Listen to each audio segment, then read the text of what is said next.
我第一次买一个饮料，我觉得为什么这么难呢？应该很容易，买珍珠奶茶是最难的一个事情。 Today's guest has done something that I have not done during my 14 years of living here in Taiwan. FUNDAY on bicycle. Let's take things from the beginning. Who are you and what took you here to Taiwan? My name's Garrett, and I'm from the U.S., from a state called Kentucky, which is very, very famous in Taiwan for one reason, which is肯德基. So Kentucky is the state, 肯德基 is the restaurant. Every single time I say I'm from Kentucky, they think I'm saying 肯德基. So they think you're from the restaurant. Yeah, I'm like, those are two different things. Come on. I studied economics and marketing, and then after I graduated, I applied for a U.S. government program, which is called Fulbright. They basically send people who've graduated from undergrad in the U.S. to teach English in Taiwan for a year. And that was my first experience with Taiwan at all. I really didn't know anything about Taiwan before, but then when I was a senior in college, I saw the opportunity to apply and just went for it. And I knew I wanted to learn a foreign language, and I thought, Mandarin, that sounds like a really good challenge.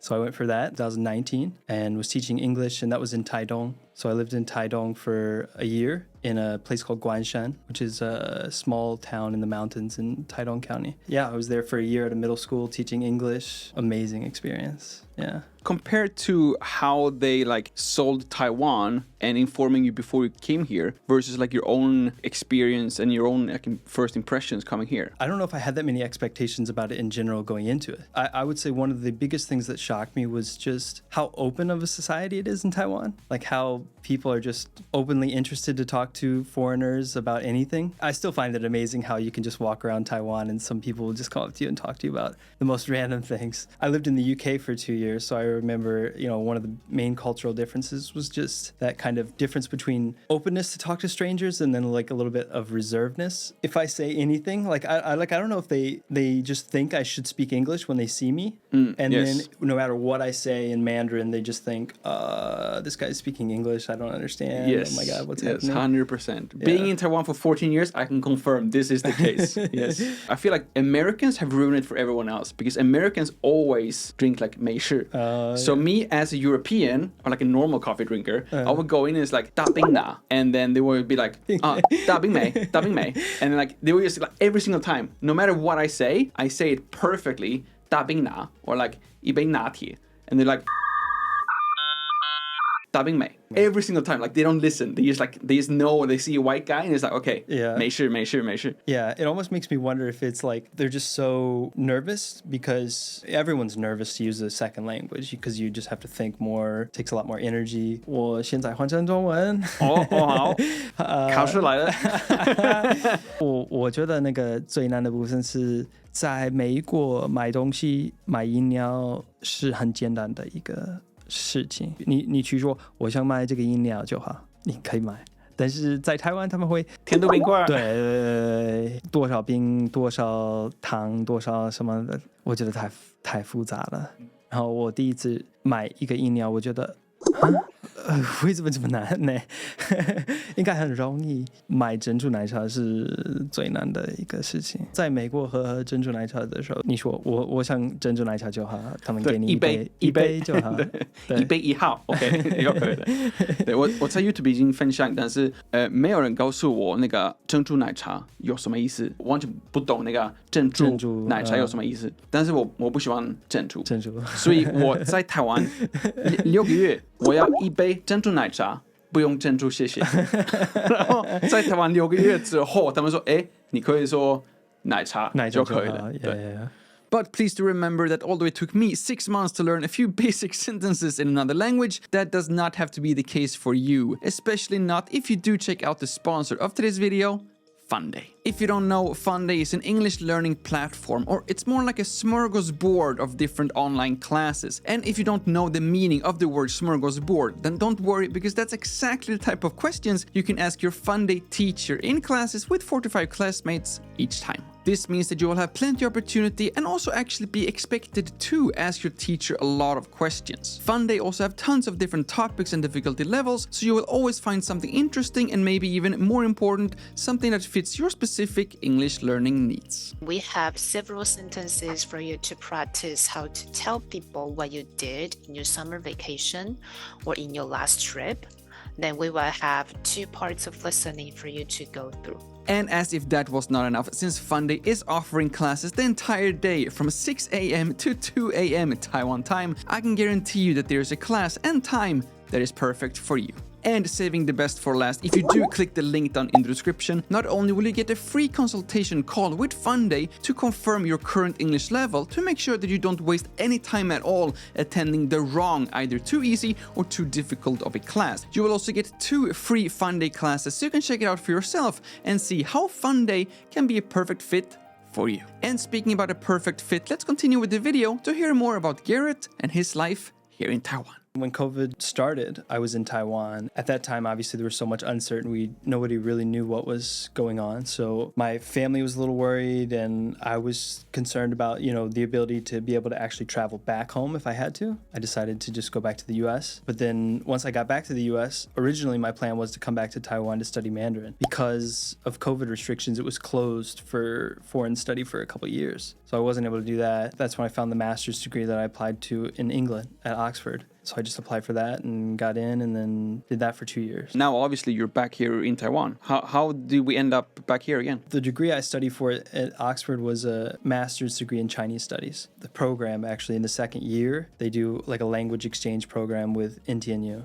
So I just came back to Taiwan on the language program for 6 months, finished up, graduated, and then I started the Hua-Yu Scholarship now, which is what I'm doing now, which is about to finish. This might be a little bit skewed question here because we're comparing then Taitung and Taipei. Did you notice a difference, like your personal life in Taiwan when you did not speak Mandarin and now when you're like more or less like fluent in Mandarin? What are any like big differences in like your day-to-day life? Bigger differences are probably not language related, just more to like studying, living versus teaching English. The first 6 months of this Hua-Yu Scholarship, they allow you to switch schools. So I did the first 6 months in Tainan at Chengda, and then I switched to NTNU. The lifestyle and the demographics of the people are quite different. In Guanshan, it was almost literally, it was like they took out the entire middle section of the population. No, none of those people They're were all there. in Taipei or Yeah, like exactly. It's literally just like primary school students and then elderly people.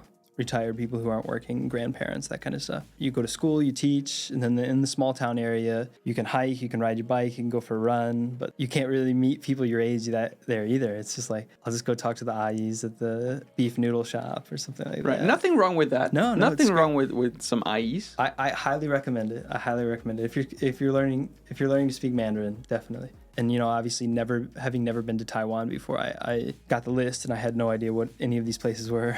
And like Thai. Everything's Thai. Yeah. Why isn't there a Tai Chi? I've asked that question myself many times. Maybe someone can let us know what happened with Tai Chi. Please do leave a comment down below. For me, I love the outdoors. I love doing adventure stuff. As soon as I saw the pictures for Taitung, I was like, yeah, that's the place. Sure. So you just went by the pictures and you were like, to Google Taitung is the place Google to be. Images, So was Taitung like your number one pick? Yeah, preferred pick. Found out that it was a more remote place in Taiwan, which is what I wanted. Feels like home, Kentucky of Taiwan. yeah, there's that. They're both mountainous, rural places, that's for sure. Some of my Yuanzhumin Pengyo, they make like, Xiaomijiu, the local liquor. Like in Kentucky, we have 2 very famous alcohols. One is called bourbon whiskey. There's an actual county in Kentucky called Bourbon County, and that's where all the bourbon whiskey in the world comes from. Oh, really? Yeah, so it's anything that's named bourbon is from there. Exactly. So it's like champagne. You know how if it's sparkling wine from Champagne region of France, it can be called champagne, but if it's from anywhere else, it has to be called sparkling wine. So because I don't drink myself actually, but so bourbon is just normal whiskey, but from Kentucky. From bourbon. It can actually be from anywhere in Kentucky, but originated in Bourbon County, and that's where they got the name. The next most famous American whiskey is Jack Daniels, but Jack Daniels is from Tennessee. So whenever you see a bottle of Jim Beam, it will say bourbon. But if you see a bottle of Jack Daniels, it has to say Tennessee whiskey. Can't say bourbon because it's not technically from Kentucky. But it's basically the same thing. Yeah, it's same process, same materials to make it. But because it's from Tennessee and not Kentucky, it can't be called bourbon. One thing that I wanted to talk with you in more detail is you did a Huandao on bicycle. Yeah. Kind of feel like you did it like the wrong way. Like, I don't know, like every time I'm picturing someone doing a Huandao, they would go like counterclockwise. Yeah.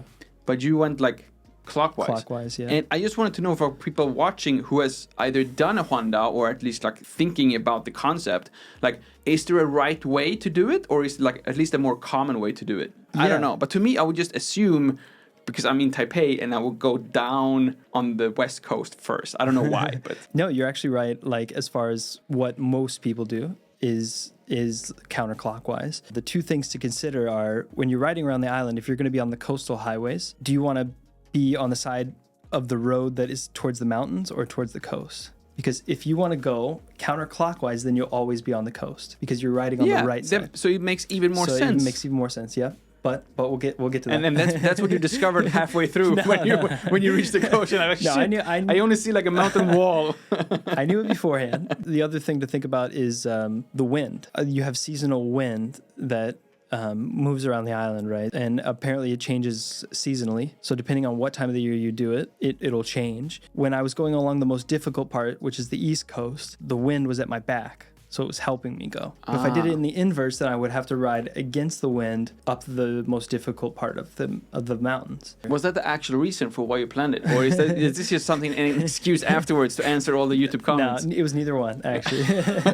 We were going to celebrate my brother-in-law's birthday in Zhanghua, and I was starting in Hsinchu. So if I was going to get to Zhanghua, it would just be one day. But my brother's birthday wasn't until a week after I was planning to set off. So just for timing's sake, I just went that way. There we go. Yeah. The mystery revealed. Yeah. Yes. You do all these thoughts about like what's the best way to do it, and then something practical gets in the way. Your favorite memory or location along the trip? For different reasons, different places. One was like the second day riding from Taipei to Yilan, because it was so challenging. Straight over the mountains to Yilan. That was the most difficult bike ride I've ever done in my life. Man, it was crazy. It was like 2.5 hours of just straight up a hill, like just a massive hill. Like sometimes it was that steep, and it was so steep that there were points where like I would put the bike in the lowest gear to make it as easy as possible to move, and you're spinning the wheel very fast and you're just not going anywhere. And I got to the point where it was just faster to walk. So I walked for like a couple hundred yards just because it was easier to walk than to ride up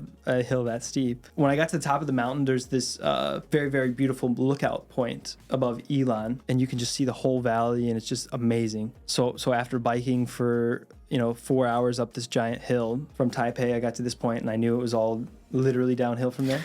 I was like, oh my God, this is incredible. And it was also because it was my second day. I didn't realize that there wouldn't be any gas stations or fill-up stations on that route going up the hill. So I drank all my water about 2 hours in. So I had to do the last hour going uphill without water. And then when I got to that lookout point, there was like an ayi setting up like a station to cook food and sell drinks. And I went up and bought a bottle of water, just drank the ice cold water and enjoyed the view. And I thought, oh my God, thank God I finished that. Did you learn anything new, either about Taiwan, but maybe even about yourself, compared to only staying in Taitung, only in Tainan, or only in Taipei, for example? Good question. I think it just kind of like filled in the blanks for me, because there was all these places like in the middle of the cities that you would just never visit, that you have no idea what they actually look like or what people do there or what it's actually like there. And so to do that was very, very interesting. And I also kind of have a much better sense of like how to navigate Taiwan geographically, because when you're biking, you always have to think about like, how do I get home? Yeah. Where am I going? And then also like, are the roads that I'm going on going to be safe? And of course, people can go and watch your YouTube channel and see literally like your entire adventure. Yeah. 9 different videos. Yeah. 9 different videos. days. Yeah, exactly. If you haven't already, please do follow and subscribe. The first video you made was you going to India, speaking Mandarin, introducing India. Yeah. So the follow-up question, where are you going next? And will we be able to follow you along in Mandarin? throughout the entire world. Yeah. I think that's the main advantage of our channel. We're just trying to introduce different places in the world to a Taiwanese audience. Been to a few different places in the meantime, and we have some videos planned. But right now, our main focus is to take advantage of the opportunity that we're going to have going back to the U.S. And what I really want to do is, as an American, I feel like I know so many details of the daily life, the culture. What we really want to do next is make a channel where we can show what daily life is like in the United States and what the culture is like to the Taiwanese audience. My wife, she's never been to the U.S. before. We want to document her journey through the U.S. and really give the audience, the Taiwanese audience, an idea of what it's like to be a Taiwanese person go through the journey of moving to the U.S. It looks like you also enjoy everything about Taiwan, including food. Yeah, you're eating definitely. a lot. Like the few times you do stop your bike, it's yeah. like it's food. But I have to ask then, the one food question I have for you, Kentucky Fried Chicken or Taiwanese fried chicken? I would probably say Taiwanese fried chicken. The main reason is just because Kentucky Fried Chicken is not necessarily like a Kentucky cultural thing. It's mainly just like a marketing scheme. But I would 10 out of 10 recommend Taiwan to anyone. If you want to travel to a place where it's open, it's easy, it's inviting, people are welcoming, the food is delicious, the weather's great, transportation is easy to use, and everything is very developed. There's no issues with getting around or having access to the internet or anything. Everything's amazing. Really no downside. Good summary. So there's no reason not to come visit Taiwan. No reason. Same as there's no reason to not subscribe to our YouTube channels. Yeah, please do. Which hopefully you have already done. Thank you all so much for watching. My name is Lukas. It starts with L as in like, ends with S and subscribe. Please do both, and see you all in the next one.